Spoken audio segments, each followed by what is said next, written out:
about to walk out into the stadium. 83,500 people are there. On the left hand side is the Perak players. We're on the right hand side, the Kedah players.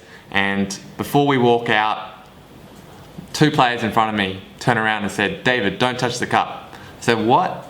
He said, "Don't touch the cup when we're walking out." I said, "Okay." 30 seconds later, players behind me, "Hey David, don't touch the cup." And I said, "Okay, I ain't touching the cup."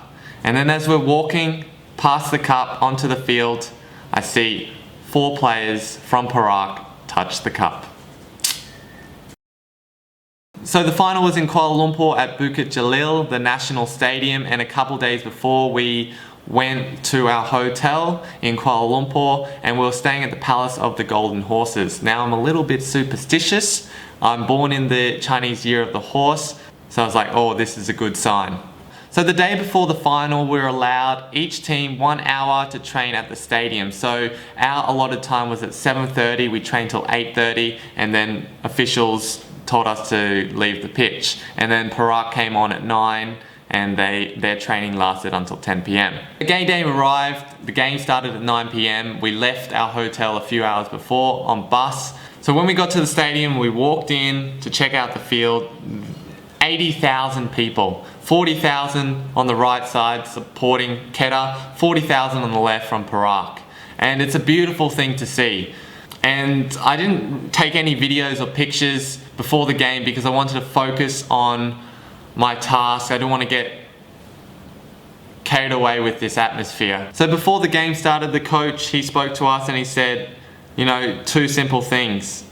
Today you play for your family and also for your family of Kedah. So a few hours before the game it had rained and the grass was thick, so it was difficult to play football, and you could see that when the game started there was a lot of long balls from both sides. During the first 90 minutes there was a lot of chances for both sides, but no one could score, and you really felt that the team that was going to score would win the game. So because both teams were playing a lot of long balls, I had to go up for a lot of headers, and this is what I really like doing because of my height and my technique. I love heading, and on that night I won a lot of headers. So before the end of the 90 minutes, Perak got a red card and one of their players got sent off, and now we needed to attack because we had the advantage. After 90 minutes it was 0-0 and we were going to extra time. In the first half of extra time, the coach, he signaled to me, he asked how am I doing, and I said my groin is gone, my calves are gone, everything's cramping, I could barely run. And then he signaled over to his assistant coach and he said, let's make the substitution. And it was a brilliant substitution, and he brought on Daniel, a young player from Kedah, and he's more of an attacking player, and immediately as he came on he made an impact. So the first minute after he came on, he received the ball from the centre back, he played it to Johnny, our number 10. Johnny played it to our right defender, Jai. Jai got the ball and then he crossed it. Daniel was at the far post, and with his left foot he calmly put it away.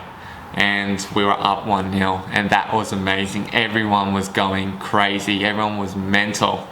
Now we scored in the first half of extra time and we needed to close out the game. We needed to park the bus. You know, Perak are really good at comebacks. You saw them in the Malaysian Cup last year. They came back and they beat Terengganu. So, you know, everyone was thinking that in the back of their mind, and we played defensively so well. And that's the thing about our team. Our team is really together. We're like a rock. And when the final whistle blew, everyone was ecstatic.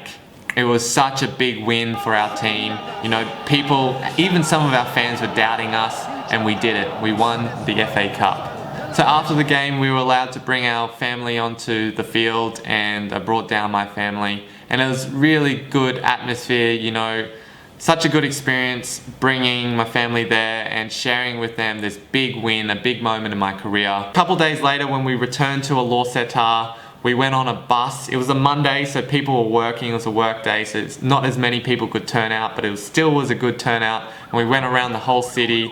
There was motorbikes following us, and we brought the cup around the city on a double-decker bus. It was open at the top, and it was a great moment to share with the team. I hope you enjoyed this little summary, and until next time, ciao.